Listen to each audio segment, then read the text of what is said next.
Halo teman-teman. Pada tahun 1949, setelah Partai Komunis Tiongkok mengalahkan Kuomintang, Chiang Kai-shek mundur ke Pulau Taiwan.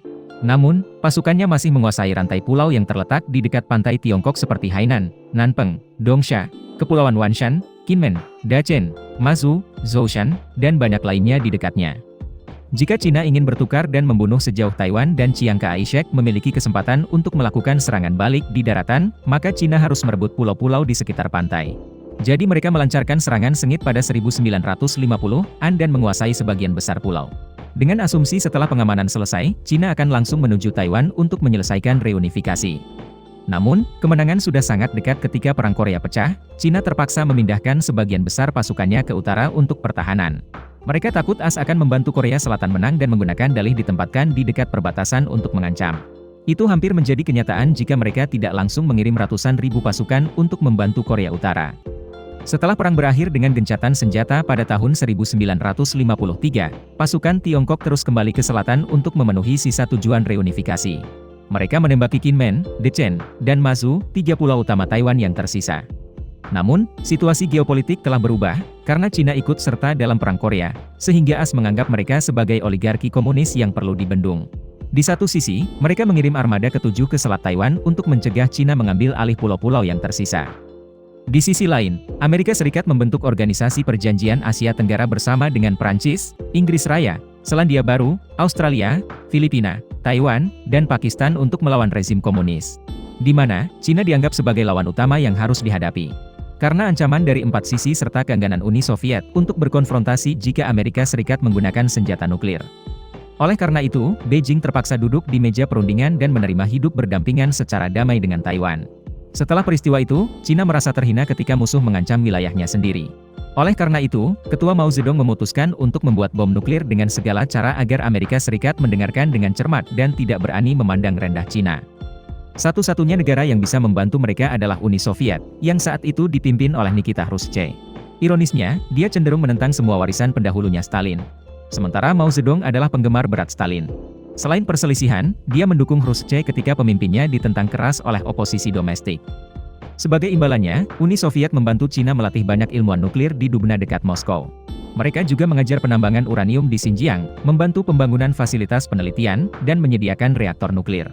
Namun, Uni Soviet tidak berniat membantu Cina memperoleh senjata nuklir.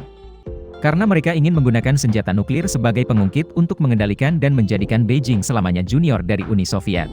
Semua yang mereka dukung hanya sebatas pembangkit listrik, bukan pembuatan bom. Cina tahu itu dan mereka mencoba memanfaatkan apa yang mereka pelajari.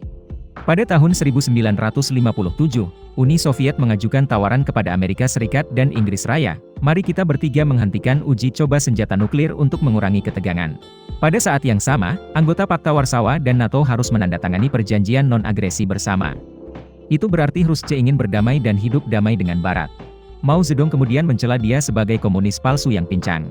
Dari Tuan Ma hingga Stalin, semua orang menganggap negara-negara Barat sebagai musuh dan komunisme lahir untuk mengobarkan revolusi melawan modal. Jika kita hidup damai dengan Barat, itu seperti menampar wajah kita sendiri, menjungkir balikkan jalan yang kita kejar. Karena perbedaan ideologi, Mao Zedong dan Khrushchev tidak bisa melihat wajah satu sama lain, semua kerja sama menjadi buntu dan tidak nyaman. Akhirnya, pada tahun 1960, Uni Soviet menarik semua ilmuannya, dan berhenti mendukung Cina dengan proyek-proyek terkait nuklir. Saat itu, kecuali teknologi pengayaan uranium, Beijing tidak tahu apa-apa tentang proses pembuatan bom atom atau senjata terkait. Khrushchev berpikir demikian dan berargumen bahwa Tiongkok tidak dapat berhasil tanpa bantuan Uni Soviet. Namun, Khrushchev dia meremehkan Cina. Pemerintah Beijing memiliki kumpulan ilmuwan yang sangat berbakat yang direkrut dari luar negeri pada tahun 1950-an. Termasuk Tin Hoxhem, yang belajar di Amerika Serikat dan direkrut menjadi tentara karena prestasinya yang luar biasa. Dia berperan penting dalam pengembangan rudal yang sangat efektif untuk Washington. Pada saat yang sama, dia juga salah satu ilmuwan yang terlibat dalam proyek Manhattan, membangun bom atom pertama untuk Amerika Serikat. Karena dicurigai bergabung dengan komunis, ia dikeluarkan dari ketentaraan. Pada tahun 1955, Kian Hoxhen diizinkan kembali ke Tiongkok melalui program pertukaran tahanan dengan AS sebagai ganti tentara yang ditangkap selama Perang Korea. Seorang pejabat Washington pernah berkata, ini adalah hal terbodoh yang pernah dilakukan negara mereka.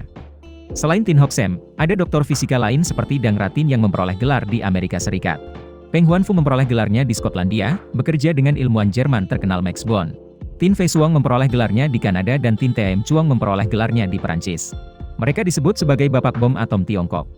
Pada tahun 1956, orang-orang ini, bersama dengan sekelompok lebih dari 30 ilmuwan muda, ditugaskan untuk mengimplementasikan program 2 bom, 1 satelit. Yaitu, menciptakan 3 hal, bom atom, rudal balistik antar benua, dan satelit buatan. Di bawah arahan Mao Zedong, para ilmuwan berencana untuk memiliki senjata nuklir dengan segala cara dalam waktu 10 tahun untuk menghindari intimidasi oleh musuh. Karena takut akan perhatian Barat, mereka bekerja diam-diam secara rahasia. Dokumen tidak menyebutkan bagaimana mereka melakukan pekerjaan spesifik, tetapi banyak kegagalan fatal terjadi karena paparan radiasi. Terlepas dari semua itu, Mao Zedong dan para ilmuwan Cina hanya tertarik pada hasilnya. Pada tahun 1964, bom atom pertama berhasil diledakkan di Lop Nur dengan nama proyek 596. Itu menjadikan Cina negara kelima yang memiliki senjata nuklir setelah Amerika Serikat, Uni Soviet, Inggris, dan Amerika Serikat, Prancis. Pada tahun 1966, mereka terus berhasil meluncurkan rudal Dongfeng Hai yang mampu membawa hulu ledak nuklir. Pada tahun 1970, mereka menggunakan roket Long March untuk meluncurkan satelit buatan pertama bernama Dongfeng Hong 1. Itu juga saat 2 bom, 1 program satelit selesai. Sejak itu, industri sains dan teknologi pertahanan Cina terus tumbuh dan berkembang. Mereka tidak lagi begitu takut dengan ancaman nuklir seperti pada tahun 1950. Suara mereka juga mendapat bobot di arena internasional dan membuat musuh manapun malu. Pada tahun 2022, persediaan Cina diperkirakan berisi sekitar 350 hulu ledak nuklir seperti yang diterbitkan dalam buku putih pemerintah. Beijing akan selalu berpegang pada prinsip tidak menggunakan senjata nuklir untuk menyerang lebih dulu, tetapi hanya membalas jika diserang oleh musuh dengan senjata nuklir.